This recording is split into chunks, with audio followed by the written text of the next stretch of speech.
જામનગર આહિર સમાજ દ્વારા આજે જે મીટિંગ આયોજન કરે છે તે મીટિંગનો મુખ્ય ઉદ્દેશ અને મીટિંગનો મુખ્ય એજન્ડા આપને બધા મીડિયા મારફતે ખબર છે. છેલ્લા 4-5 દી પહેલા એક નંદુબાના પરિવારને જે રીતે રાતોરાત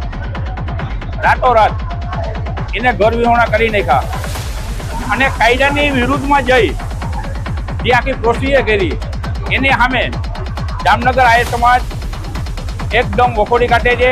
એની સામે ઉગ્ર પગલાં લેવાય એના માટે મિટિંગ કરી હતી. હું પ્રેસ મીડિયા માધ્યમથી સરકારને કહેવા માંગુ છું કે જામનગરમાં એવા અનેક બાંધકામો ગેરકાયદેસર છે.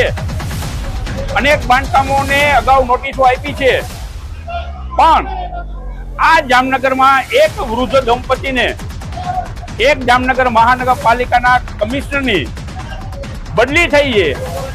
કમિશનરની બદલી થયા બાદ આ અચાનક આખા જામનગરમાંથી આ એક વૃદ્ધાને અમને માહિતી મળી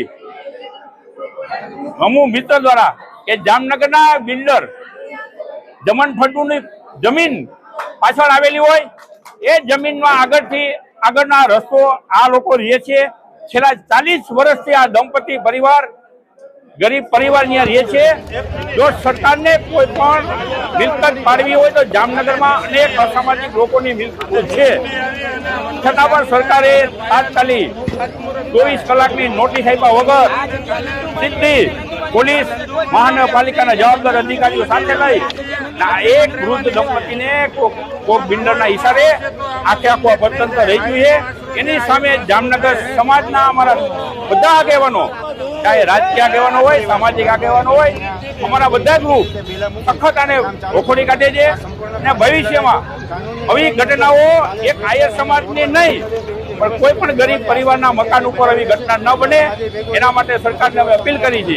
અમારી માગણી એ છે કે જે જગ્યા પર અમારા વૃદ્ધ દંપતી રહે છે એ જગ્યા કોઈ ગેરકાયદેસર જગ્યા નથી, કોઈ જાહેર રસ્તાઓની જગ્યા નથી, કોઈને આ જગ્યા નડતી નથી, આમ જનતાને પણ નડતી નથી. માત્ર એક બિલ્ડરને જે મેં નામ આપ્યું એ બિલ્ડરને આ જગ્યા નડે છે. એટલા માટે એ વૃદ્ધને પાછું એ જગ્યા પર પુનઃસ્થાપિત થાય એના માટે સમાજ જે કોઈ પણ ભોગે કોઈ પણ કરવું પડે એ અમારો આહિર સમાજ